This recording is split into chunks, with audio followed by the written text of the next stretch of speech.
दोस्तों नमस्कार, आदाब।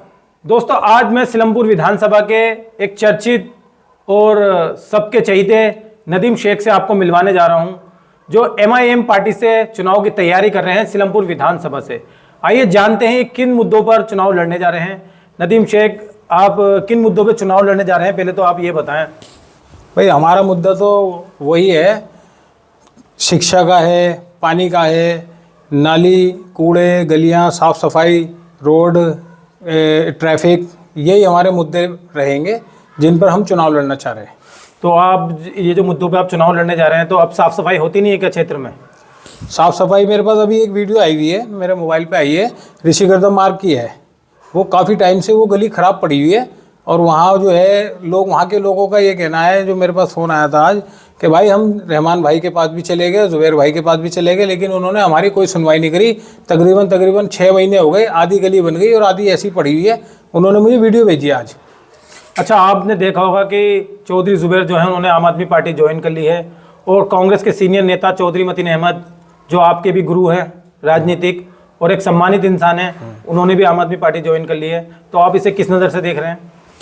नज़रिया तो उनका अपना फ़ायदा है, जो उन्होंने आम आदमी पार्टी ज्वाइन करी है, तो कहीं ना कहीं उन्हें लग रहा था कि भाई कांग्रेस से अब हमारी जो है दाल नहीं गलने वाली है, तो इसलिए उन्होंने आम आदमी पार्टी ज्वाइन कर ली।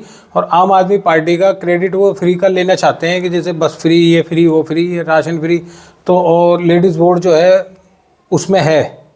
इन्होंने ये सोचा कि इसमें लेडीज़ वोट है तो हम जो है इस चीज़ का फ़ायदा उठा लेंगे। कांग्रेस का इन्हें कुछ दिखाई नहीं दिया, इसलिए इन्होंने 31 साल की जो माँ थी, जिसे कांग्रेस पार्टी को माँ कहा जाता था, उसको ये छोड़ के चले गए, यानी माँ को छोड़ के चले गए। अच्छा, आपने देखा होगा कि तमाम राजनीतिक पार्टियां जो हैं वो सक्रिय हो गई हैं, चाहे वो कोई सी भी पार्टी हो, अपने प्रत्याशी भी उतार दिए हैं और लोग मेहनत भी कर रहे हैं। तो आप जो चुनाव लड़ने जा रहे हैं, क्योंकि आप भी उन्हीं के टीम से थे, चौधरी मतीन अहमद की टीम से थे, आप 24 घंटे वहीं रहा करते थे, हर मंच पर नज़र आते थे, हर प्रदर्शन में नज़र आते थे। बस अब जो है हमने देख लिया कि 31 साल हो गए यहाँ MLA जीतते हुए। 75-72% यहाँ जो पॉपुलेशन है मुस्लिम है, तो यहाँ से हर बार जो है विधायक MLA जो बनता है वो मुस्लिम ही बनता है। तो कहीं ना कहीं हमने भी सोचा कि भाई क्षेत्र में तो विकास हुआ नहीं, 21 साल में विकास हुआ नहीं, लेकिन अब लिख के होर्डिंग पे लगा रखा है, विकास करेंगे, संवारेंगे सिलमपुर। 21 साल में नहीं संवारा तो अब क्या संवारेंगे ये सिलमपुर। और दूसरी बात, अब जो हम चुनाव लड़ने जा रहे हैं, हमारा जो है एक ही मिशन है, एक ही हमारा टारगेट है कि हम स्वच्छ जिसे कहते हैं, जैसे मान लो हमारे चारों तरफ की विधानसभाएं उठा के आप देख लो, हमारी सबसे पिछड़ी हुई विधानसभा सिलमपुर विधानसभा है, बाकी सब ने बहुत अच्छी तरक्की की और बहुत आगे निकल गए। हमारा टारगेट यही है कि हम जो है बहुत अपने इलाके को ऐसा करके दिखाएंगे कि लोग देख के तारीफ़ ही करेंगे कि हाँ भाई ये अब काम हुआ है इस विधानसभा में, अब से पहले कभी ऐसा काम ही नहीं हुआ। आपने जैसे कि बताया कि 72% यहाँ पर मुस्लिम पॉपुलेशन है, तो आप मुस्लिमों के लिए क्या करने जा रहे हैं? भाई काम तो हम पूरे क्षेत्र के लिए करेंगे, चाहे देखिए साफ सफाई का और सड़कों का ये मुद्दा जो है हर नेता अपने चुनाव में बोलता है, लेकिन आप ऐसा क्या करने वाले हैं कौम के लिए जो पिछले नेताओं ने नहीं करा? भाई कौम के लिए अभी मान लो ताज़ा मामला हमारे संभल का है, कौन से लीडर ने आवाज़ उठाई उसके लिए? कौन सा झाड़ू वाला बोला, कौन सा कांग्रेस वाला बोला? कोई नहीं बोलता उनके लिए। हमें उनके लिए हक की आवाज़ बननी है, हमें जुल्म के खिलाफ लड़ना है। जो ऐसा जुल्म हो रहा है, हमारी मस्जिदों को टारगेट किया जा रहा है लगातार। अभी ताज़ा मामला संभल का है, उससे पहले संजौली मस्जिद शिमला का था, और अब अजमेर का भी इन्होंने मुद्दा बना दिया। अजमेर की भी कोटेशन डाल दी है कि भाई इसके नीचे भी शिव मंदिर हो सकता है, शिवलिंग हो सकता है, इसकी भी जाँच करी जाए। हमें इन चीज़ों को रोकना है, हमें अपनी क़यादत मजबूत करनी ही पड़ेगी। तो यहाँ के जो मुस्लिम लोग हैं, आपको सिर्फ उन्हीं का वोट चाहिए या नॉन मुस्लिम जो है उनका भी वोट चाहिए? वोट तो हमें सबका चाहिए, चाहे मुस्लिम हो या नॉन मुस्लिम हो, हमें वोट सबका चाहिए, क्योंकि ये ओवैसी साहब की पार्टी जो है सबको साथ लेने के चलने वाली पार्टी है। महाराष्ट्र में अभी 3 गैर मुस्लिमों को भी टिकट दिया गया है, इस बात को भी ध्यान में रखें लोग। अच्छा, तो अब जो ये विधानसभा का चुनाव नज़दीक आ गया है, जैसे कि चौधरी जुबैर जो है आम आदमी पार्टी की तरफ से प्रत्याशी बना दिए गए हैं, तो इसको आप किस नज़र से देख रहे हैं? क्योंकि बहुत जल्दी टिकट हुआ, अभी तो कई महीने हैं चुनाव में भी। कहीं ना कहीं आम आदमी को ये डर था कि यहाँ से कहीं वापसी पलटी कांग्रेस में ना मार दें, इसलिए उन्हें टिकट देके बांध दिया। और अभी कुछ पता नहीं है, अभी तो गठबंधन की बात चल रही है। अभी जो है कांग्रेस पार्टी और आम आदमी के दिल्ली में गठबंधन की बात चल रही है। और अगर उनका गठबंधन हो जाता है, जैसे कि मान लो ये सीट हमारी कांग्रेस के खाते में जाती है, फिर कहाँ जाएंगे ये? फिर कांग्रेस में इन्हें वापसी करनी पड़ेगी, नहीं तो ये चुनाव नहीं लड़ सकते यहाँ से। और अगर आम आदमी का हो जाता है तो इनका तो है ही टिकट। ब्रह्मपुरी रोड का एक बहुत बड़ा मुद्दा है नदीम शेख, आपको पता ही होगा, मैंने कई वीडियो कवरेज भी की हैं।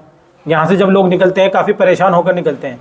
तमाम नेता जो चुनाव से पहले वो ये वादा करते हैं कि इस रोड को क्लियर कर देंगे, इंक्रोचमेंट खत्म कर देंगे, फुटपाथ क्लियर कर देंगे, लेकिन आज आप यहाँ से निकल कर देखिए, आप भी यहीं से निकलते होंगे, क्या हाल है।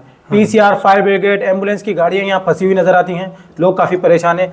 नेता जो हैं चुनाव के टाइम पे तो वादे कर देते हैं, लेकिन उसके बाद वो गायब हो जाते हैं।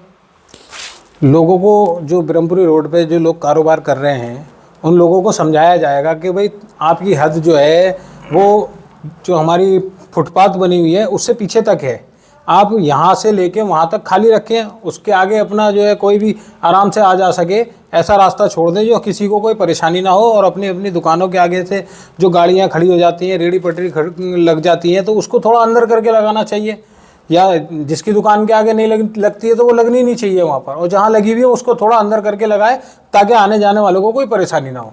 अच्छा नदीम शेख, एक बात ही मैं जानना चाहता हूँ, आप भी चौधरी मतीन अहमद जी की टीम से थे, आपने कांग्रेस जो छोड़ी थी वो क्यों छोड़ी थी? भाई कांग्रेस मुझे मजबूरन छोड़नी पड़ी थी, क्योंकि मैंने 14 साल इनके साथ में टाइम बिताया है, और कहीं ना कहीं मुझे आश्वासन भी दिया था कि भाई तुम्हारा जो है गौतमपुरी वार्ड से टिकट दे देंगे तुम्हें, और उसके बाद भी मुझे धोखा मिला। और मैंने ये सोचा था चलो जी कोई बात नहीं, लोगों को धोखा दिया मुझे मालूम है, लेकिन अब जब मुझ पे बात आई तो फिर मैं कैसे बर्दाश्त करूँगी। तो कहीं ना कहीं आपको जो मौका मिलना चाहिए था लोगों की सेवा करने का, हाँ। टिकट देकर आप पार्षद बनते तो सेवा करते, तो वो मौका आपको नहीं मिला। भाई हमने तो यही सोचा था कि चौधरी साहब हमें यहाँ से चुनाव लड़ा देंगे गौतमपुरी वार्ड से, हम तो काउंसलर में ही खुश रहेंगे, हमने कभी एमएलए की सोची भी नहीं थी। लेकिन भला हो चौधरी मतीन का जो उन्होंने हमारे टिकट काटा और आज हम एमएलए की दौड़ में आ गए, तो ये उन्हीं की मेहरबानी है। अच्छा, चौधरी जुबैर जो है पहले उपचुनाव जीते थे, उसके बाद फिर उनकी अहलिया जो है एमसीडी चुनाव जीती, तो क्या आप उनसे मुकाबला कर पाएंगे? क्योंकि उनका जो राजनीतिक मामला है वो पारिवारिक मामला है, क्योंकि उनके पिता भी यहाँ से 21 साल एमएलए रहे हैं। देखो, 2 चुनाव चौधरी मतीन हारे, और जिस पार्टी में ये गए हैं, आम आदमी पार्टी से 8 महीने का जो चुनाव चौधरी जुबैर जीते थे, तकरीबन 16,000 वोट वो लेकर आए थे, और हाजी भूरे उनके सामने लड़े थे, वो लाए थे 5500 वोट शायद। तो समथिंग झाड़ू का तो वोट खत्म ही हो गया। दूसरा चुनाव काउंसलर का हुआ, उसमें चौहान बागर वार्ड से शगुफ्ता चौधरी जुबैर जीती हैं 22,000 वोट से, और आसमा रहमान आसमा रहमान को जो वोट आए थे वो आए थे 5500 वोट समथिंग। तो कहीं ना कहीं झाड़ू का वोट तो ख़त्म हो ही गया। अब तो अगर कांग्रेस में ये लोग रहते तो शायद थोड़ा मुश्किल था, लेकिन अब तो रास्ता बिल्कुल क्लियर है और साफ़ है। लोग बहुत नाराज़ हैं इनसे, और लोग इंशाल्लाह एक तरफा इन्हें नकार भी देंगे। ये आने वाले चुनाव में इन्हें पता चल जाएगा कि हमसे बहुत बड़ी गलती हुई। लोग क्यों नाराज़ हैं इनसे? आपने अभी बताया कि लोग इनसे नाराज़ हैं, तो लोग किन मुद्दों पे नाराज़ हैं इनसे? भाई मरकज़ मौलाना साद साहब और दंगों के नाम पर ये जीते थे, अब उसी पार्टी को ये सपोर्ट कर रहे हैं जिस पार्टी ने शराब के ठेके जगह जगह खुलवा दिए। अब ठेके इनके लिए सही हो गए, ठेके खुले ना खुले इन्हें कोई फ़र्क नहीं पड़ेगा। मरकज़ पे ताला खुला हो या बंद हो, इन्हें उनसे कोई मतलब नहीं है। दिल्ली में दंगे हों, मुजरिम बने, हमारे जो नौजवान साथी थे उन्हों को जेल में डाल रखा है। ताहिर हुसैन आज तक जेल में पड़े हैं, कोई सुनवाई नहीं।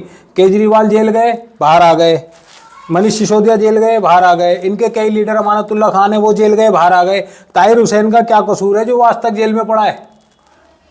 ताहिर हुसैन का तो कोई कसूर ही नहीं था। अभी तो उस पर जुर्म साबित भी नहीं हुआ, अभी तक उसको बैल नहीं मिली है। इन लोगों को बैल मिल गई। कहीं ना कहीं बीजेपी की बी टीम यही है, ना कि ओवैसी साहब। ये ओवैसी साहब पे इल्ज़ाम लगाते हैं कांग्रेस वाले के ओवैसी साहब बी टीम है। लोगों को डरा के उनको दहशत में लिया जाता है कि बीजेपी जीत जाएगी, बीजेपी जीत जाएगी। ये कांग्रेस वाले डराते हैं, लेकिन ऐसा कुछ नहीं है। बीजेपी हमारे क्षेत्र से कभी भी नहीं जीतेगी। इंशाल्लाह इस बार यहाँ से MIM जीतेगी, मजलिस जीतेगी। जो मुसलमानों की बात करता है, मस्जिदों की बात करता है, वो लोग यहाँ से जीतने चाहिए जो कौम के हमदर्द हैं। अब ये बताएं, सिलमपुर विधानसभा की जो आवाम है उसको क्या संदेश देना चाहेंगे हमारे चैनल के माध्यम से आप? भाई बहुत बहुत शुक्रिया आपका, आप यहाँ आए, और मैं अपने क्षेत्र की जनता को यही मैसेज देना चाहता हूँ कि आप जो है आने वाले चुनाव में मजलिस को वोट करें, सपोर्ट करें, और ओवैसी साहब को मजबूत करें। जब हमारे हक के लिए लड़ने वाला मॉब लिंचिंग पे लड़ने वाला ओवैसी, 3 तलाक पे लड़ने वाला ओवैसी, वक्फ बोर्ड का बिल पे लड़ने वाले ओवैसी, एनआरसी का बिल फाड़ने वाले ओवैसी। जब हमारे सारे काम करने के लिए ओवैसी है तो हमारा वोट किसी और को नहीं जाना चाहिए, हमारे वोट का हकदार भी ओवैसी है। चलिए, बहुत बहुत शुक्रिया आपका नदीम शेख जी। तो यह है नदीम शेख जो सिलमपुर विधानसभा से MIM पार्टी से तैयारी कर रहे हैं विधानसभा चुनाव की। हालांकि इन्होंने भी अपनी राय रखी, चुनाव लड़ने का अधिकार सबका है। तमाम नेता जो है वो सक्रिय हो गए हैं, अपनी अपनी पार्टियों की तारीफ कर रहे हैं, विकास की बात कर रहे हैं। अब देखना यह है क्या इस बार MIM दांव खेल पाएगी सिलमपुर विधानसभा में, क्योंकि पिछली बार भी एक प्रत्याशी उतरे थे, लेकिन वो सीट नहीं निकाल पाए थे निगम पार्षद के चुनाव में। तो आप लगातार देखते रहिए हमारा सामाजिक और राजनीतिक चैनल हिंद की आवाज NCF। चैनल को सब्सक्राइब कर लें और फेसबुक पेज को फॉलो कर लें।